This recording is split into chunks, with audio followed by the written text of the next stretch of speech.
కేసీఆర్ గారి కవిత కొత్త బీసీలు పార్టీ పెడుతుందట. మర్చిపోయావా కవిత? నువ్వు ఎంపీగా ఉన్నప్పుడు ఏ రోజైనా ఇన్ని సంవత్సరాలు పార్లమెంట్లో బీసీల గురించి పోరాడావా? ఎమ్మెల్సీగా ఉన్నప్పుడు అసెంబ్లీలో పోరాడావా? 25 సంవత్సరాలు మీ నాన్న ఉద్యమం చేసినప్పుడు ఎప్పుడైనా బీసీల గురించి మీరు మాట్లాడారా? దొరలై ఉండి 1% ఉన్నాం, మాకు ఓట్లు పడవు అని బీసీ నినాదాన్ని ఇప్పుడు వాడుకోవడమా?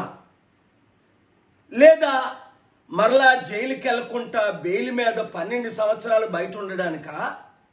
ఉన్న డబ్బు 1000 కోట్లు దాచుకోవడానికా? లేదా నాన్న నాకు నా వాటా ఇవ్వడం లేదని షర్మిల పెట్టినట్టు నువ్వు కూడా నీ 2 లక్షల కోట్ల కొరకు పార్టీ పెడుతున్నావా? ఇంకే కారణం కొరకు? బీసీలారా, మన బీసీల గురించి తనెవరు మాట్లాడడానికి? మనం ఎందుకు వెళ్ళి జాయిన్ అవుతాం ఆ బీసీ పార్టీలో?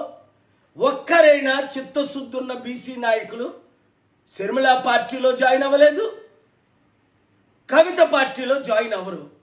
తెలివైన వాళ్ళందరూ ఏకం కండి మన ఓటు బ్యాంక్ చీల్చి ఈ 2-3 కుల పార్టీలు 1%, 2%, 3% ఉన్న వాళ్ళే ఇంకొక 79 సంవత్సరాలు ఏళ్ళడానికి, మనల్ని అనగదొక్కటానికి, మనల్ని అభివృద్ధి చెందకుండా చూడటానికి వారు చేస్తున్న కుట్రని గమనించి బీసీ, ఎస్సీ, ఎస్టీ, క్రిస్టియన్, ముస్లిం మన బహుజనుల పార్టీ అయిన ప్రజాశాంతి పార్టీలోనే ఇంకా చేరని వారు చేరండి, గెలిచి తీరుతాం.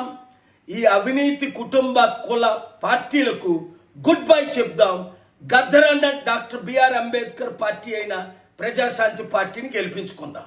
Thank you very much. Share this video.